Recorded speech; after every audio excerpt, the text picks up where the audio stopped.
This is the second part to the Sefer Yehoshua, Parakal Pasaches, V'Agisa B'Yom HaValayli. You should learn Torah day and night. There are two stories I want to share. Just keep it simple, not complicated at all. That really discusses a certain point that applies to this over here, to this pasuk. There's someone who became poor, and he relocated to start over. So he went abroad. He went on a ship, and he arrived on an island, and it was untouched by modern civilization, any way, shape, or form. He decided, I'm going to settle there. And the conditions were very, very difficult. The inhabitants of the island only knew the bare rudiments of agriculture. They had very basic knowledge that they had. There was a limited selection and options of food, and they gathered around this newcomer who brought interesting new types of fruits, vegetables, and he was amazed when the people of the island paid him with precious stones for the food that he had. It seemed like a treasure chest washed ashore from a shipwreck, and its contents had very little value to the natives over there. They regarded them as nothing but colored pebbles. So he built a home, he became famous for the fruits that he was able to grow, and as time continued, he forgot about his hometown and his wife that he left there. He married one of the native women of the island, who bore him several children. Now, before he died, he informed his new family that he had another son from a previous marriage living in another country. So he asked them to invite him to if he can invite them to the island and show him his precious produce. So tell him he could take whatever he wants as an inheritance.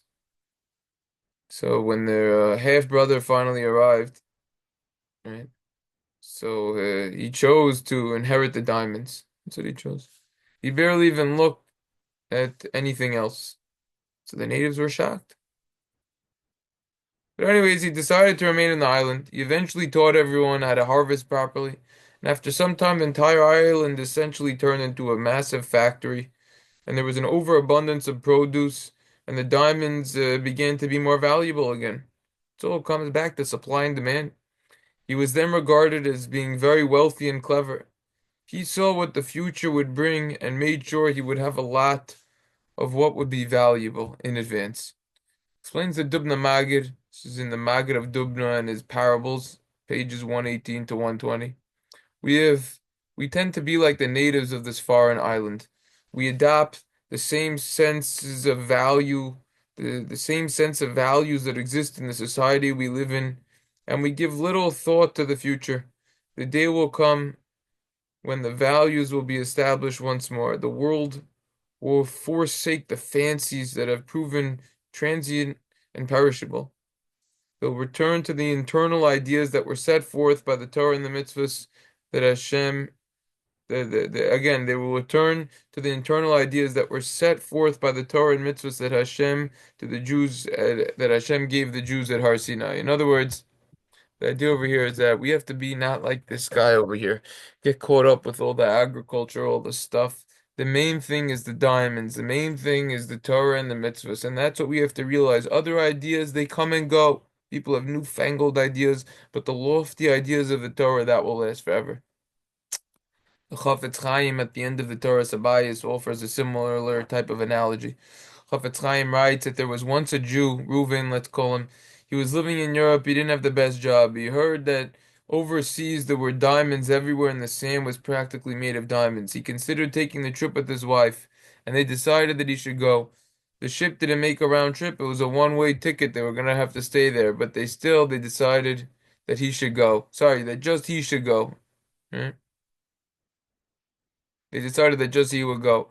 On his way there, he thought about how wealthy he would become. When he arrived, he got off the ship and he was shocked. There were diamonds everywhere. He quickly started putting them into his pockets and his bags. The people on the ship, they began looking at him in a weird way. "What are you doing?" He said, "I'm collecting diamonds." "What do you mean?" "They think you don't here we're for the same reason to get the diamonds, but we're here for a full year. There's no rush. There's only one ship that goes back. Will be a full year."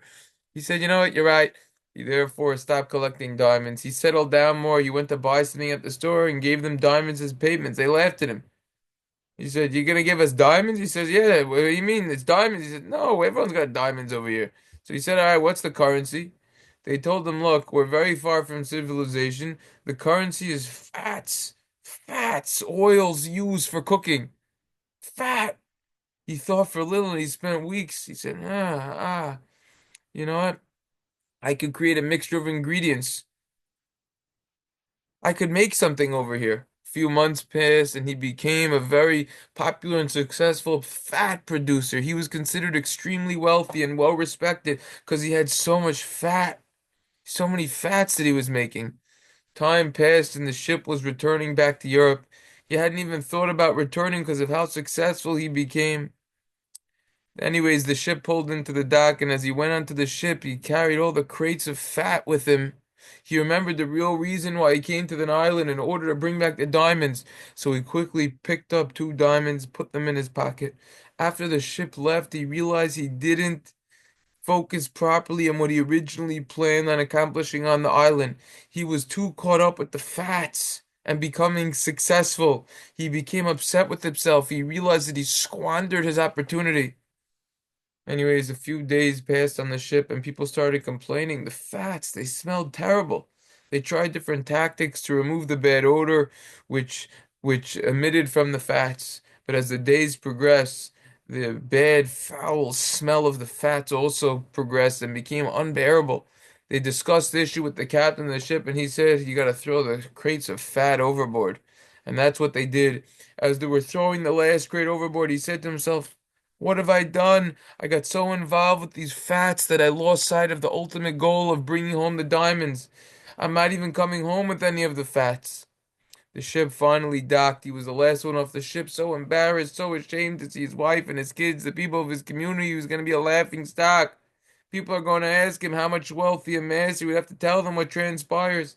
He was depressed. He was unhappy. He finally got off the ship, and his wife was waiting there with a big smile on her face, thinking that she hit the jackpot, and that all the time she spent husbandless without him, was worthwhile. His wife was able to realize that he didn't look so happy. She asked him, what's wrong? He responded he didn't want to talk about it. She assumed he was tired from the long journey. So they returned to their house, and he went to sleep immediately due to the exhaustion of the trip. When his wife left the house, her friends asked how the trip went and if everything went according to plan. She responded she didn't know because her husband was sleeping. She became very curious, so she went into the room where her husband was sleeping to look for the diamonds, but she didn't find anything. She thought it smelled a little like fat remnants, but couldn't find any diamonds. But it smelled nasty. She didn't know what was going on. She then checked in her husband's pants pockets, and lo and behold, she picked out two diamonds. She took them and went to a diamond appraiser to determine their value. He said, you hit the jackpot. These diamonds are worth a fortune. You're set for the rest of your life. She ran home, woke her husband up, saying to express gratitude and say thanks. But her husband looked sad. She asked, what's wrong? He said, I went to the diamond appraiser and he said it's worth a fortune. Now we're set for the rest of our lives. He responded, if I only would have brought back the amount of diamonds that I originally planned on bringing back, we would have been in an even better situation. Our family, kids, friends, it would have been in even a better situation.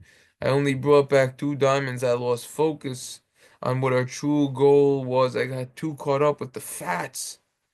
Chafetz Chaim explains, sometimes we get too caught up with the fats of this world, the desires, the lust, the temporary pleasures of this world, the materialism. Our soul traveled a much longer distance than this person did to the faraway country. Our soul traveled a very long distance, all the way from Shemayim, from heaven, down to this world. Our neshamas, our souls, traveled a very far distance, all the way from the Kisei HaKavod, Hashem's chair in heaven, down to planet Earth to do one thing: serve Hashem. The neshama, our soul, is supposed to be learning Torah, performing mitzvos, fixing midos, our characteristic traits, making ourselves better people. You know what the Gemara in Sanhedrin says? The Gemara in Sanhedrin on Sadi Tesma Beis quotes the pasuk in Eov in Hey Zion, Adam Amel Yulod. Man was created to toil. The Gemara says that this is referring to toiling in Torah. Amar Rebbe Elazar, Kol Adam La'amel Nivra, Shnemar Ki Adam La'amel Yulod. In Yodea, I don't know, Im La'amel Po Nivra, La'amel Malacha Nivra, Kishu'ua Imer, etc. The Gemara continues, I don't know. And therefore the Gemara says, Havi Oimer La'amel Torah Nivra. We were created to toil in Torah. If we go back to Shamayim, we go back to heaven empty-handed, without all the Torah and the mitzvahs that we were supposed to accrue, that we were supposed to collect while we were in this world, this temporary place where we have limited time. Hashem and the angels, the malachim, they're going to say, what a waste. This guy didn't even do what he was sent down to actually accomplish. It's just like this businessman who traveled abroad and got distracted and returned empty-handed. Our responsibility to amass as many diamonds as possible. We have the Torah and mitzvahs to accrue. Yakarihim epeninim b'kol chafetzach lo yishvu. Well, the pasuk says that the Torah is more precious and dearer than all the pearls and the gems in this world. We will be embarrassed and ashamed if we go to the next world without Torah and mitzvahs. Even if we only have a few, we will stand and we will still be embarrassed because we could have accumulated so much more. The idea is that we have to focus on what we're supposed to focus with. So therefore, this is correctly on the pasuk of V'hagisa bo yom v'layla. This is what life is about. V'hagisa bo yom v'layla. The ikar is Torah and mitzvahs. The main dish, the main course is Torah and mitzvahs. That's why we're here, to improve ourselves, to do good deeds, to make this world a better place, to help other people. That's why we're here, not all this other stuff. That's the idea. We have to make sure that we don't get caught up with the fats.